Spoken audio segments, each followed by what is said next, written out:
प्रेम से श्री सदगुरु महाराज की। आज एकादशी तो नहीं ना है, जोर से बोलना। श्री सदगुरु महाराज की, श्री सदगुरु महाराज की, श्री सदगुरु महाराज की। अखंड मंडलाकारं व्यापतं येन चराचरं तत्पदं दर्शितं येन तस्मै श्री गुरुवे नमः। धन्य धन्य सतगुरु सुखद महिमा कही न जाय। जो कछु कहूँ तुम्हारी कृपा मोते कछु न बसार। बंदो गुरुपद कंज कृपा सिंधु नर रूप हरि। महामोह तब रवि कर निकर। श्री सदगुरु महाराज की जय। अव्यक्त रूप में कनकन में सरल विराजित त्रिलोक पावन परमाराध्य है श्री सदगुरु महाराज के पाद पद्मों में कोटि से नमन।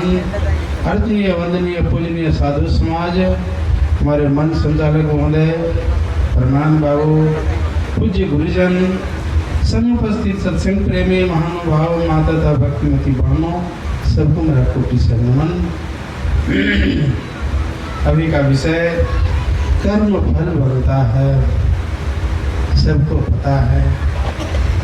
करे बुराई होगा बुराई, करके बुराई देख ले।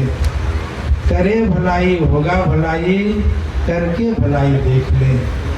करे बुराई शुभ चाहे, सो कहाँ से हो। रोपे पेड़ बबूल का आम कहाँ से हो।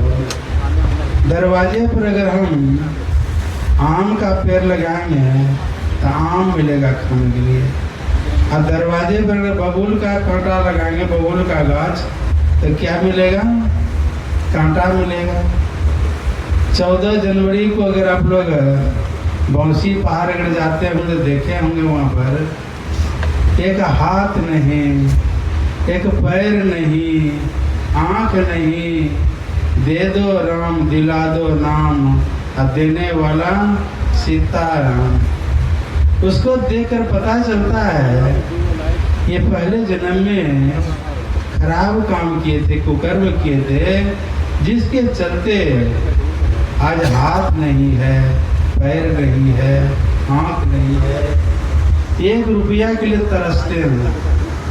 उसका कैसा कर्म फल है देख के पता चलता है। ऐसी जो कर्म फल है थोड़ा सुधार करके करना चाहिए। और आप लोग ये भी सुने हैं, जे करे पाप से 7 छाले बाप, और जे करे पुण्य तार काय लगे घूम। सुने हैं ना? अब सोचिए, जो बढ़िया बढ़िया कर्म करता है उसको इतना कष्ट है। मैं तो ये बाप, और जे करे पुण्य तार काय लगे घूम।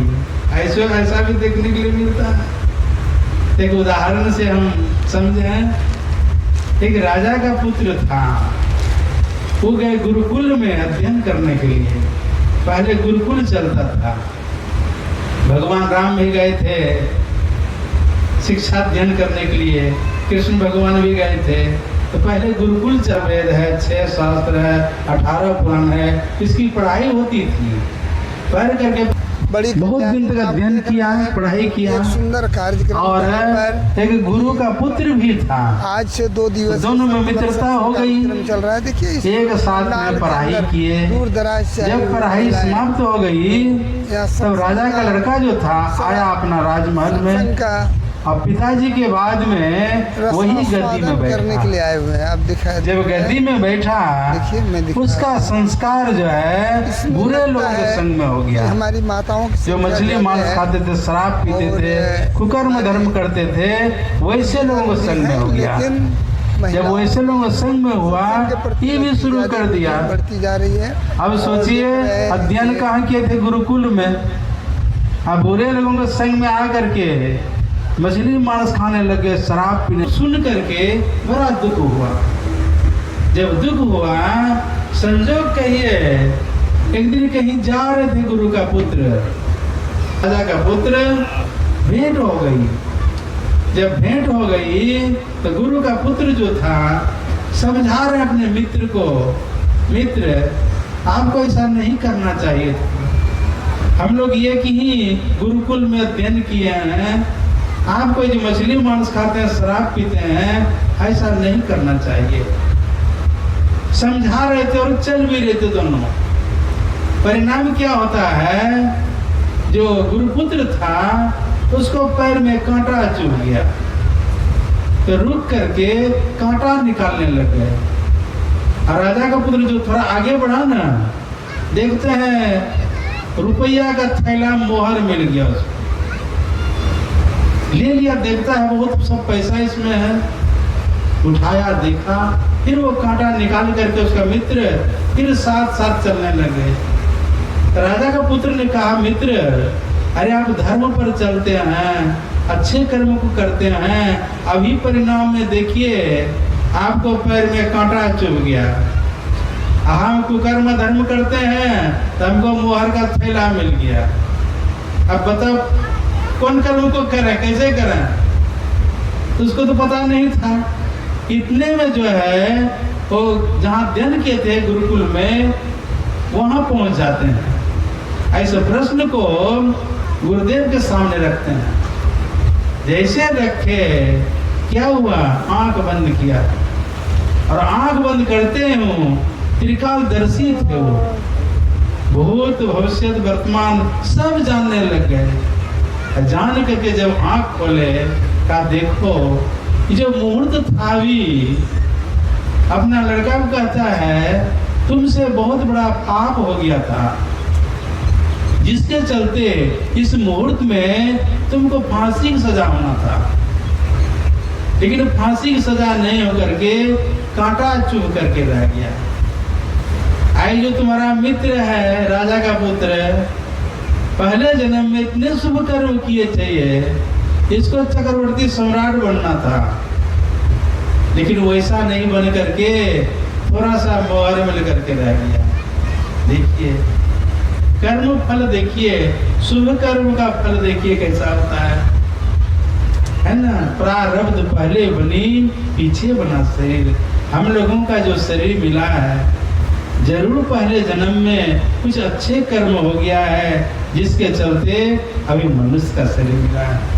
अब मनुष्य का शरीर अगर मिला है, इसमें अगर मछली मांस खाएंगे, शराब पिएंगे तो बढ़िया हुआ।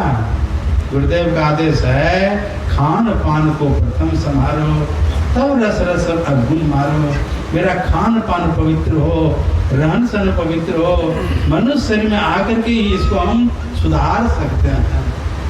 3 प्रकार का कर्म होता है, क्रियमान कर्म, संचित कर्म और प्रारब्ध कर्म। 3 प्रकार का होता है। महर्षि संसेवी राम जी महाराज कहा करते थे, एक ही समय में आप 3 पेड़ लगाइए, केला का लगाइए, आम का लगाइए और अखरोट का लगाइए। तो केला अगर लगाएंगे आप तो 6 महीना में, साल भर में खा लेंगे, और आम लगाएंगे तो 2-3 साल लगेगा, और अखरोट 40 साल के बाद होता है। अगर 70 साल की उम्र में अगर आप लगाए हैं केला, आम और अखरोट, तो केला और आम खा लेंगे, लेकिन अखरोट के लिए दूसरा जन्म लेना पड़ेगा। क्रियमान कर्म, संचित कर्म और प्रारब्ध कर्म, 3 प्रकार का कर्म होता है। इसलिए कर्म का फल भोगना पड़ता है।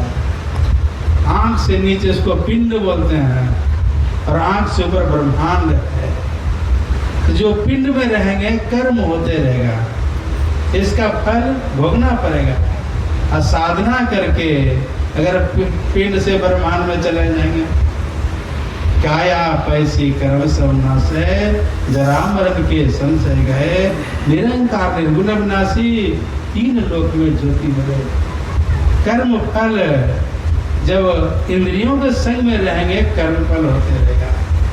और इंद्रियों से ऊपर अगर उड़ जाएंगे, मरिए तो मरी जाइए, छुट्टी पड़े जंजाल, ऐसी मरनी को मरे दिन में 100 बार। परमाराध्य श्री सदगुरु महाराज दिन में 100 बार मरते थे। उन मुनि रहे ब्रह्म को चिन्ह, ब्रह्म तत्व को ध्यावे, सुरत निरत में मेला करके अनहद नाद बजावे। जीते जी जो है उन मुनि रहे जीवन काल में, जिनकी सूरत सारे आवरणों को पार कर शब्दातीत पद में समाधि में लीन होती है। अब पीठ में बरतने के समय उन मुनि रहन में रह के सार शब्द में लगे रहते हैं। ऐसे जीवन मुक्त पुरुष होते हैं। इस स्थिति जो प्राप्त कर लेते हैं उनका फिर कर्म फल नहीं होता है। ऐसे कर्म को प्राप्त करने के लिए मनुष्य का शरीर कितना सुंदर मिला है, सच्चे सदगुरु मिल गए हैं, सब चीज मिल गया हम लोगों को। इस कर्म को सुधार करके करें और मानव जीवन को सफल बनावें। आगे कुछ कार्यक्रम है।